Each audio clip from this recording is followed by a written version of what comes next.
Good morning everyone. तो आज हम डिस्कस करेंगे व्हाट इज़ प्रॉफिट शेयरिंग। काफ़ी आसान टॉपिक है लेकिन फिर भी हम इसे डिटेल में थोड़ा डिस्कस करेंगे और बात करेंगे कि प्रॉफिट शेयरिंग जो है वो काम कैसे करता है। प्रॉफिट शेयरिंग कुछ नहीं है, बेसिकली कंपनी का जो प्रॉफिट होता है एक साल के अंदर उसका कुछ परसेंटेज जो है कंपनी अपने एम्प्लॉयज़ के साथ शेयर करती है, इसे हम कहते हैं प्रॉफिट शेयरिंग।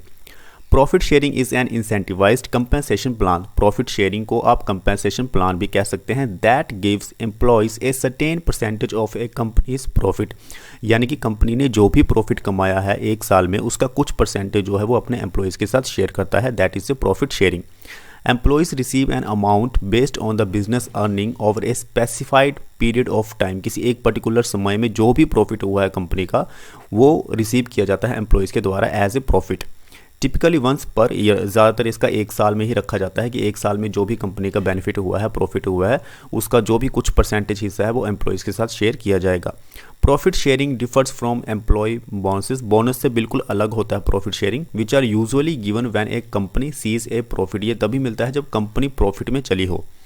अब इसके कुछ नुकसान भी है और कुछ फ़ायदे भी हैं। सबसे पहले हम बात करते हैं कि प्रॉफिट शेयरिंग जो है वो वर्क कैसे करता है। मान लीजिए हमारे पास एक कंपनी का एम्प्लॉय है जिसका नाम है अभिषेक। अभिषेक की सैलरी जो है वो 50,000 है और कंपनी का जो बेनिफिट हुआ है, मुनाफा हुआ है, वो हुआ है 2 लाख। अब कंपनी ने डिसाइड किया है कि 2 लाख में से 5% जो है वो हम शेयर करेंगे एम्प्लॉय के साथ।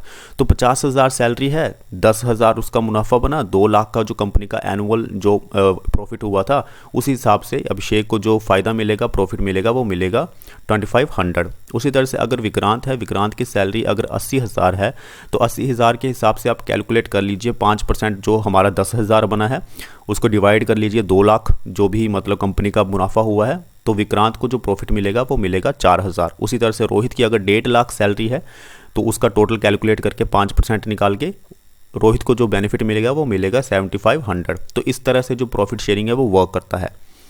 अब हम बात करते हैं कि प्रॉफिट शेयरिंग के फ़ायदे क्या क्या होते हैं। It help employees build toward a comfortable retirement. Profit sharing makes them feel that they are working as a part of a team helping the company achieve its goal. इसमें employee को ये लगता है कि कंपनी के लिए उसका बहुत बड़ा योगदान रहा है। अगर उसे प्रॉफिट मिल रहा है तो डेफिनेटली उसका कुछ बहुत बड़ा योगदान है कंपनी के लिए। तो इससे एक मोटिवेशनल फैक्टर भी जनरेट होता है एम्प्लॉय के अंदर। It motivates employees to perform above and beyond minimal expectation. अब एम्प्लॉय जो है इस तरह के अगर वो रिसीव करता है बेनिफिट्स तो उसे एक मोटिवेशन मिलती है कि वो और भी अपनी लिमिट से भी ज़्यादा और बेहतर अच्छा काम कर सके। The offer of profit sharing can also be A valuable tool in helping companies recruit and keep talented and enthusiastic employees. अब क्या होता है कि इससे कंपनी को भी फ़ायदा मिलता है। कंपनी ज़्यादा से ज़्यादा जो टैलेंटेड यूथ है उसको रिक्रूट करने की कोशिश करती है।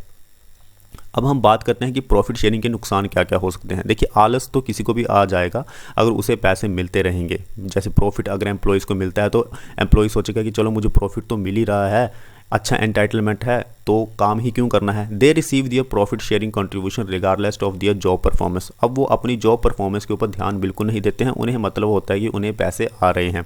Individual employees see little need to improve. तो वो अपने अंदर जो इंप्रूवमेंट करनी होती है कंपनीज के काम को अपडेट करने के लिए वो नहीं करते हैं। The weakness of profit sharing plans is that individual employees can't see how their own work and actions impact the profitability of the company. Same चीज़ जो अभी हमने डिस्कस की।